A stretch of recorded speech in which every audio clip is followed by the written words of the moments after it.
Hey, I'm Kev Care, Mr. Kerr. Welcome to Power Oversteer, the motorsport show that cuts corners without punishment.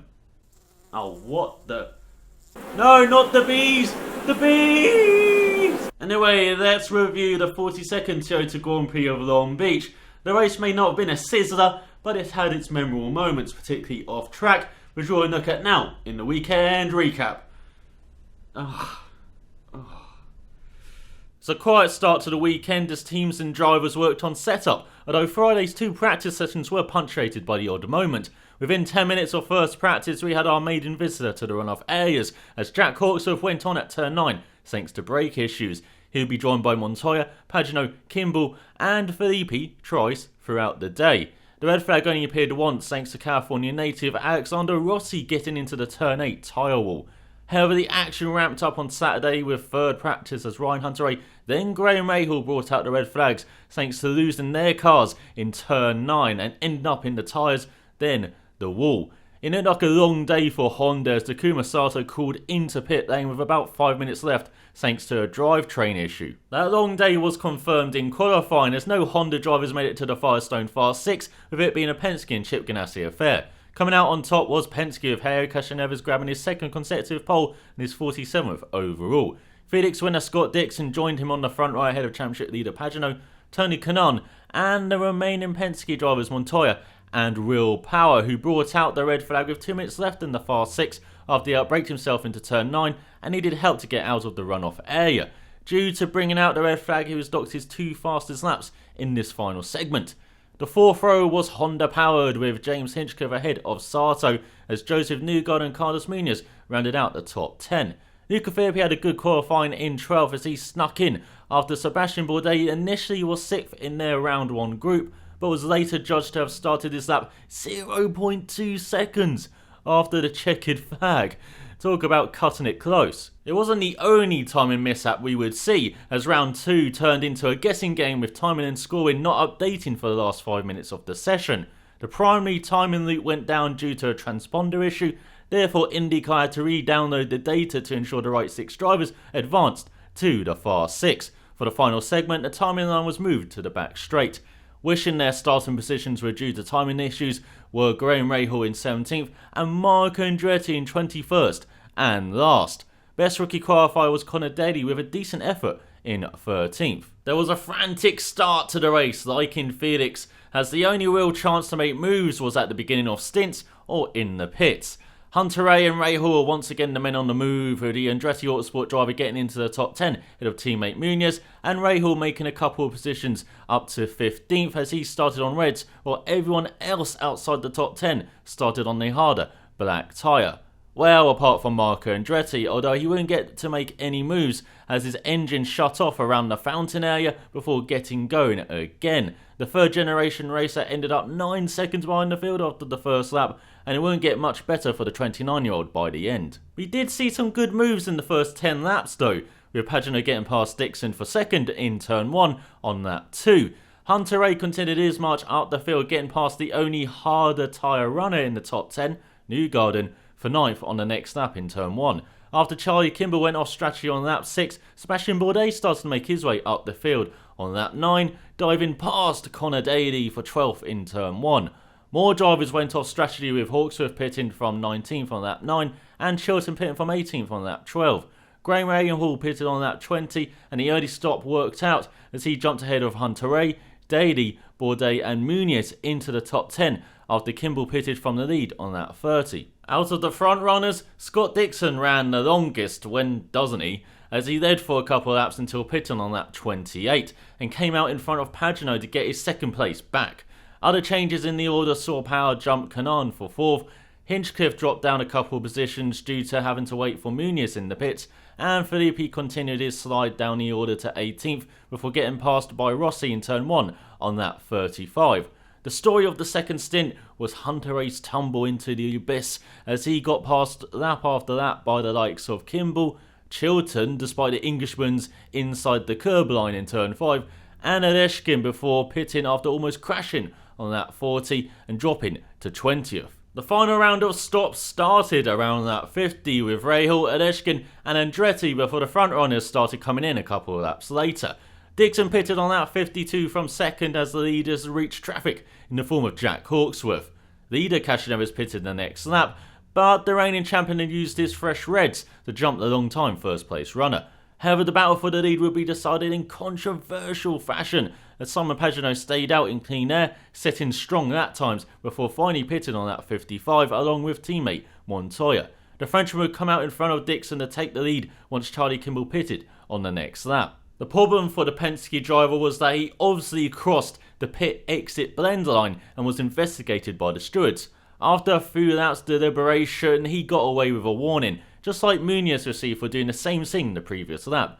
Despite pressure from Dixon on lap 63 forcing a defensive line into turn 1 and right at the end as they approached traffic, Pagenaud held on to win by 0.3032 seconds, the closest finish in Toyota Grand Prix of Long Beach history. It was the 31-year-old's first win for Penske and 5th overall, the 90th driver to achieve that amount. Incredibly, Pagenaud's average finish this season so far is 1.67, almost double that of Dixon's average of 3.3. Rounding out the podium was Castroneves after he had led for 47 laps, the most of anyone. He received heavy pressure from teammate Montoya, particularly on lap 65 into turn 1, before the Colombian's red tyres dropped off. Thereafter, the Penske driver battled a hold off Sato, who had got past Kanaan for 5th on the front straight on lap 67 and tried to get past the reigning Indy 500 winner into turn 1 on lap 76. However, Montoya held on by 0.0756 seconds at the line. Kanaan struggled with a gearbox issue as he suffered misshifts on the way to 6th, ahead of another struggler, Will Power. The Aussie fell backwards after a slow final pit stop due to the fuel hose struggling to attach, and due to not getting his low downforce setup working, unlike Pagenaud. The previous Long Beach winner held off Hinchcliffe by 0.2913 seconds at the line. Low downforce also worked for Sebastian Bourdais as he climbed 5 positions to finish a fine 9th ahead of Newgarden, who suffered a delay in his final stop due to the left rear tyre being slow getting on, thus costing him a set for 7th place finish, as the Edcompton racing driver had shown good pace, highlighted by him setting the second fastest lap of the race. The driver who set the fastest out of the race on lap 8 was Charlie Kimball. His alternate strategy worked out to an extent as he made up positions in the second half of the race and on 23 laps throughout it, the most of any driver. Carlos Munoz had an anonymous race in 12th ahead of rookies Connor Daly and Max Chilton. Rahil's strategy didn't work out in the end as he ran out of fuel out of the last corner and crawled over the line in 15th. Aleshkin, Filippi and Hunter Ray were the last of the lead lap finishers, with Andretti and Rossi highlighting how bad a day Andretti Autosport / Herta had, ending up a lap down, with Hawksworth last, 3 laps down. In the championship, Pagenaud leads with 134 points, 14 ahead of Dixon. Montoya's third on 106 points, 14 ahead of Castroneves. Kanaan rounds out the top 5 on 84 points ahead of Sato with 73, Hunter Ray on 68, Powell on 62, and Team America members Rahal and Kimball are separated by a point on 59 and 58 points respectively. Top rookie is Chilton in 13th with 55 points, 6 ahead of Daly and 11 ahead of Rossi. It was the fastest Long Beach race of all time, with the 80 laps completed by Pagenaud in just 1 hour, 33 minutes and 54 seconds, and an average speed of 100.592 miles per hour. It was the 4th time that there were no cautions in Grand Prix of Long Beach history, and the first caution-free race since Mid-Ohio in 2013. Also, all the cars were running at the finish for the first time since the second race in Texas in 2011. All that means is that we had a quiet end to the weekend, punctuated by the odd moment. Now it's time to hand out the green, yellow and red flags. Firstly, the green flag goes out to drivers, teams, companies, etc. who did well all weekend, particularly during the race. Now, if I don't want to give these out in consecutive rounds, then Pagenaud will probably get the green flag for breaking through and getting his first win for Penske. However, the reasons would be similar to what I said about his race in Phoenix, and that he moved forward and looks incredibly comfortable with the dark side this season, the complete opposite of last year. The transformation of Darth Pags is complete. Therefore, the green flag goes to a couple of other guys who moved up well during the race. To Takuma Sato, the first 2-time recipient of the green flag, and to Sebastian Bourdais, the joint biggest mover during the race. And getting a very 2013 feeling from Sato. The Japanese driver started that year strongly with a win in Long Beach and a podium in that thredder round Sao Paulo to lead the championship heading into the month of May. I know he's not close to leading the standings on this occasion, he has been equally as impressive in the street races so far this season with two very different drives. In the season opener in St. Pete, the AJ40 racing driver had to battle from the back after a mishap on the first lap. Thanks to the cautions bunching up the field, he made aggressive moves on the restarts and showed that the pace from that weekend's practice sessions was real in the second half of the race, on his way to securing a great 6th place. Meanwhile, in Long Beach, he went one better in a more comfortable style. Once again showing pace throughout practice, there was a minor setback with the drivetrain issues at the end of the third session. However, it didn't seem to affect him in qualifying, and thanks to some solid pace and being relentless in the race, he just moved up the order. Okay, also thanks to slow pit stops for Hinch and Power, and no push to pass for Kanon in their battle for 5th, but that was really the only way to make positions during the race. It was just another overall extremely solid weekend from the 39-year-old, being one of only 3 Honda drivers in the top 10 in qualifying, and one of 2 of them in the race along with Hinch. Unlike 2013, I'm hoping this is the season that holds together, but with Floyd's disappearing act in Phoenix, there's already some cause for concern on that front. On the other hand, fellow veteran Sebastian Bourdais has strung together a couple of good races after the disappointment of St. Pete. Like Felix, the sole KVSH racing driver had an average weekend up to the race. In practice, he was flirting with the top 10 before getting caught out by the thinnest of margins in qualifying, meaning he started down in 14th. However, what made Bourdais stand out was that he's one of the few drivers to make multiple moves during the race. He dispatched the Dale Coyne drivers in the first stint, then got past Hunter A during the pit stop phase in turn 1 on lap 25. Munoz and Newgarden lost out in the stops, meaning Bourdais moved up to 9th and gained 5 places, like Max Chilton. It was a similar move up in places in Phoenix, and these races highlight that a 37-year-old has some fantastic race pace. He just needs to set it up better in qualifying by getting into the second round regularly to help him and his team get rewarded better in the races. Maybe that will improve as the season goes on as they get used to the single car setup. I really hope that this is the case, as the big boys have dominated the podium places and an informed Bourdais is as good as any of those drivers.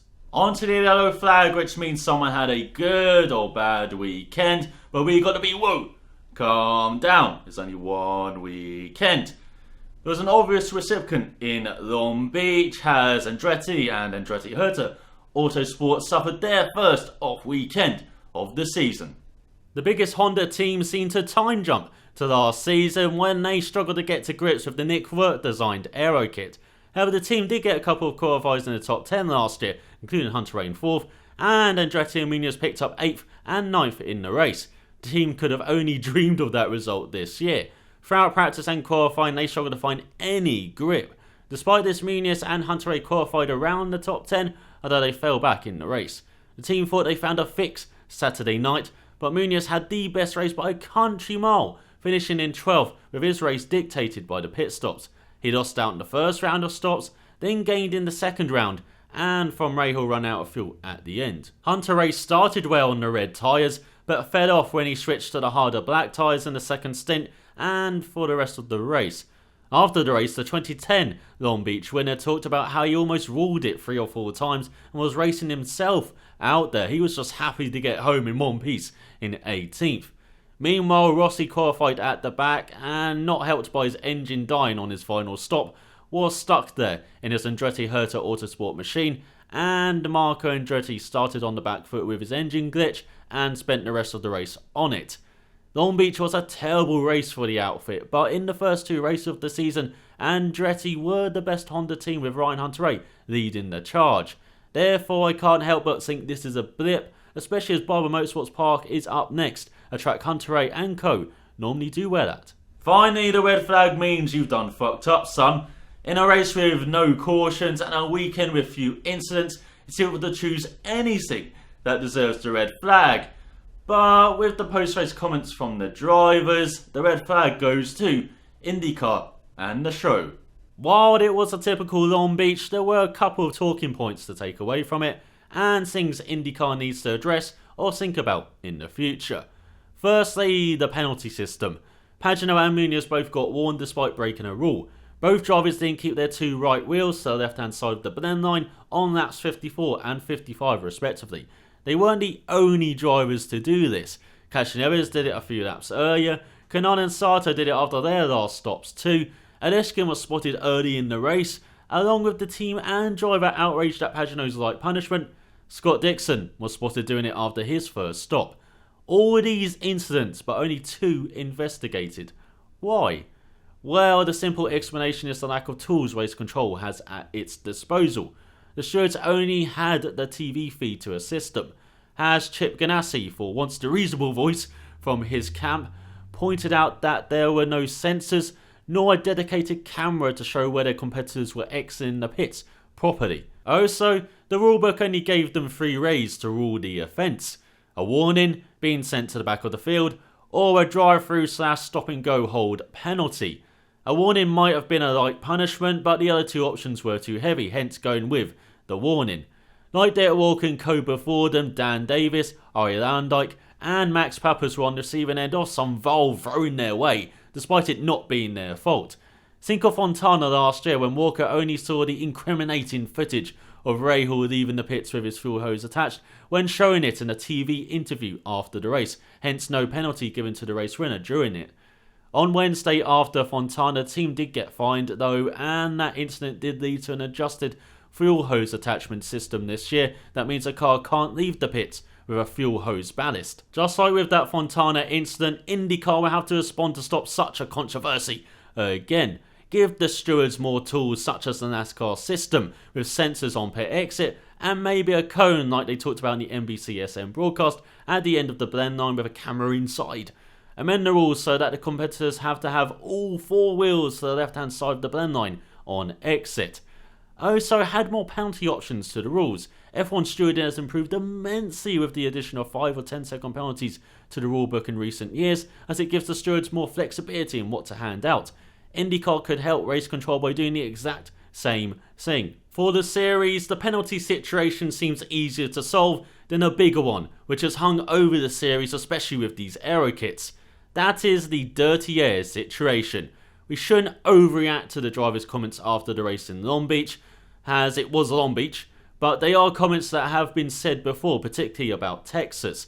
After a thrilling 2012 race which was won by the late Justin Wilson, the quality of racing at the Firestone 600 has decreased year on year as IndyCar struggled to find the right balance for good racing around the 1.5 mile oval. With the addition of the aero kits last year, IndyCar struggled to find the right balance everywhere. While there were feathers at Fontana, the Indy 500 and the Jewel in Detroit, on the other side of the coin there was Long Beach, the Indy Grand Prix, Texas, Milwaukee and Sonoma. The aero kits have added more dirty air behind the cars, making passing more difficult, and the battle between the manufacturers has been less competitive as Honda has struggled to keep up with Chevrolet. If only there was a 3rd manufacturer involved, not called Otis. With the cars having more downforce than ever this year, the first 3 races have been decent at best, but not featured much passing. St. Pete had the most, with the tyres proving to be a real difference maker, but Phoenix had too much downforce and barely any tyre difference, and Long Beach was kind of similar. The difference between the tyres was there, but it was difficult to make a move without the aid of push to pass, with its increased horsepower this year really showing some good value in Long Beach. The real test if this year's aero kits are too good at its job will be at Barber this weekend, then the Indy 500 next month. Barber proved to be a great race last year with different strategies and a good difference between the tyres. The Indy 500 had buckets of passing last year with a brilliant battle at the front between Penske and Chip Ganassi. If both races don't provide that this year, that adds more fuel to the standard aero kit fire. This is one compromise IndyCar is looking at, as confirmed over the Long Beach weekend by Mark Miles, and I think it would be a good option after this season. The series can't reverse to the 2012 to 2014 Dallara aero kit, as that would be a backward step, and these aero kits have brought engineering enhancements to the series. Just look at how many lap records have been broken in the last couple of years. A standard aero kit would also eliminate the disparity between Honda and Chevrolet, and maybe even lower costs, which has been a major criticism of the current aero kits. Michael Andretti has been one of the most vocal against the current aero kit, but did tell Autosport it's not a maybe, we have to go to a standard aero kit for both makes. Of course, this could turn political like with the dome skids, as HPD President Aunt Sincere seems to be for it, while Mike Hull, Managing Director of Chip Ganassi, is against it, saying that is raising a white flag. It's going to be a debate that will rumble on until IndyCar figure out what direction they want to go in. Having standard aero kits before helped provide some of the best racing we've ever seen in American single-seater racing, but will having these more advanced aero kits standard bring the same effect?